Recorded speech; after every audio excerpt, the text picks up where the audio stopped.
Hey, I'm Lauren Geertsen.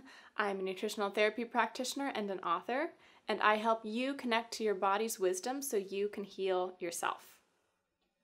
So imagine walking into a Forever 21 store and seeing big video screens on a wall. And these screens show how their clothes are made. So on one screen, you see the farmers spraying vats of pesticide over fields of cotton, poisoning the earth as well as the farmers. And another screen shows toxic fabric dyes running into a river. And on another screen, you witness Bangladeshi teenagers working long hours at a sewing machine, fingers blistered and bleary-eyed. And some are young mothers, and they have their babies strapped to their bodies or in cribs by their workstation. And yet another screen shows the gasoline required to ship and transport the clothing from Asian factories to US stores. And another screen shows minimally used clothing being tossed in the trash and carted to landfills. In landfills, the plastic-based polyester clothing fails to decompose. After seeing how this company blatantly devalues human life and our environment, would you think twice about buying a $12 sweater there? So, the fashion industry keeps its dirty laundry behind closed doors. If we consumers become truly aware of the values we are buying into when we buy clothes, we would make different buying choices. Due to the plastics and the toxic materials used, the fashion industry is the second most polluting industry in the world, second only to oil. It is also a highly unethical industry relying on child labor in developing countries. So the fashion industry at large diminishes the value of human lives and the value of our environment. When we buy unethically produced clothing, we are supporting those backward values. This is not our intention, of course. We don't intend to harm our environment, and we don't intend to harm other people with our clothing purchases. But the fact is the degree to which we are unconscious or uneducated about a broken system is the degree to which we perpetuate harm.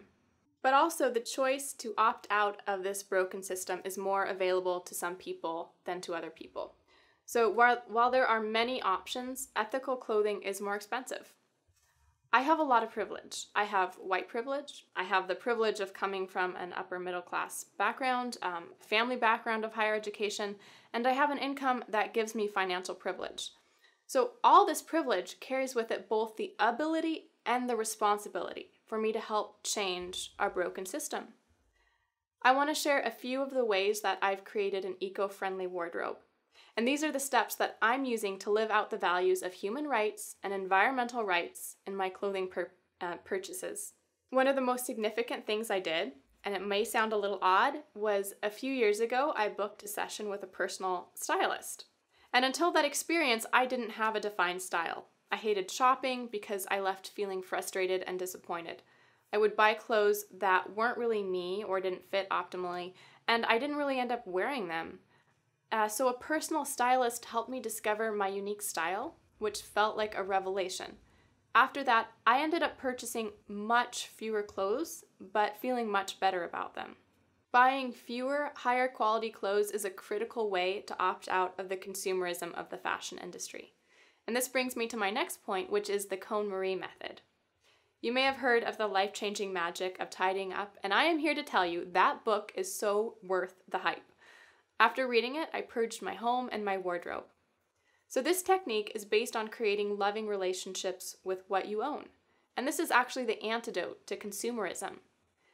This technique inspired me to buy much, much less clothing and to appreciate the clothing I already own. Minimalism is one of the most important ingredients in an eco-friendly wardrobe. Next, thrift store and consignment store shopping prevents clothes from ending up in the landfill. Some people have a passion for thrift shopping, and they often have a really finely tuned radar for spotting pieces that fit their style.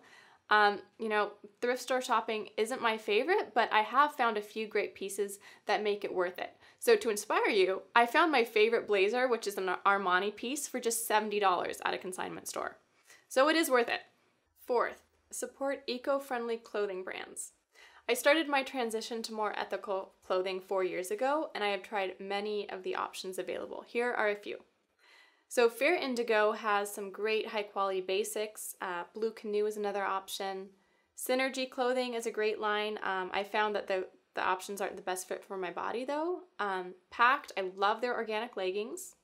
Prana has a great outdoor and yoga clothes. They focus on sustainable and fair trade practices.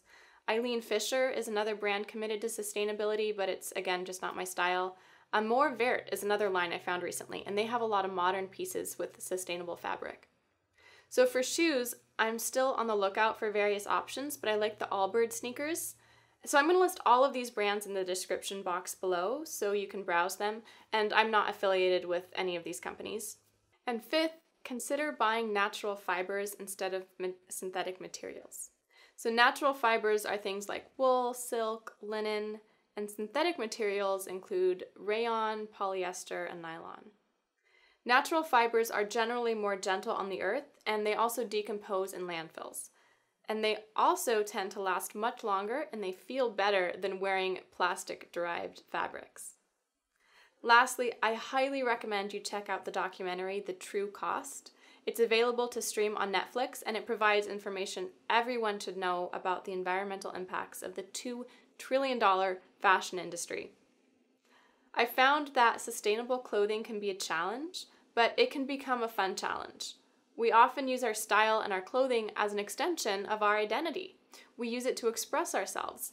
But our clothing also expresses our values and what values we are buying into.